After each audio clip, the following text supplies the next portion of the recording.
je me trouve dans le quartier des Marbriers. Dans ce quartier, les chemins et les accès sont très étroits. Les maisons toutes d'un style différent, mais plutôt anciennes et plutôt hautes. Assez sympathique à voir, vraiment une grande variété de styles architectural. Et ce qui est très intéressant, c'est que les gens qui habitent là sont très conviviaux. Donc tout le monde se connaît, et puis c'est très vite fait d'aborder la discussion avec des gens sympathiques. Et du coup, je me présente, et en général, j'explique un peu ce que je propose, et ça se passe bien. Voilà, cette route, c'est censé être le centre du quartier. Et puis ici, vous avez la maison de quartier derrière moi. Et cette maison, c'est là où les jeunes du quartier peuvent se réunir, on peut organiser des séances, etc. Mais le problème, c'est qu'il faut traverser cette route qui est extrêmement dangereuse avec un trafic constant. Alors, ça serait pas si grave si ce plan de quartier n'avait pas été construit selon cette image, parce qu'il y a plus de 20 ans, les habitants de la commune, du quartier même, s'étaient réunis et avaient mandaté un bureau d'architecte pour faire un plan de quartier alternatif qui règle un peu ces problèmes, de créer une centralité urbaine, de tenir compte des villas, de faire un développement à la parcelle. Et puis, à l'époque, on avait prévu de faire ici un centre villageois. Je vous montrerai les images en surimpression. Enfin voilà, donc ça s'est pas fait comme ça du tout. Il a fallu batailler contre la commune, il a fallu batailler contre le canton pour essayer de proposer un projet alternatif que les habitants voulaient, et ça n'a malheureusement pas été possible. Alors maintenant on est 20 ans après, et puis 20 ans après c'est une catastrophe, comme on pouvait s'y attendre et comme on l'avait prédit à l'époque. Voilà.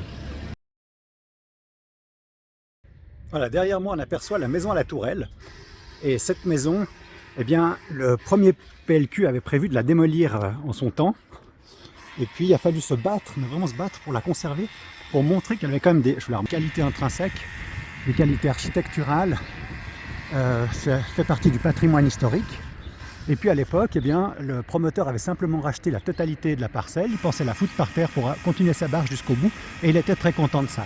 Et au lieu de ça, le plan prévoyait de garder la petite villa qui se trouve là-bas des années 50, qui prévoit vraiment pas d'intérêt architectural particulier, et l'idée c'était d'en faire une crèche ou quelque chose comme ça.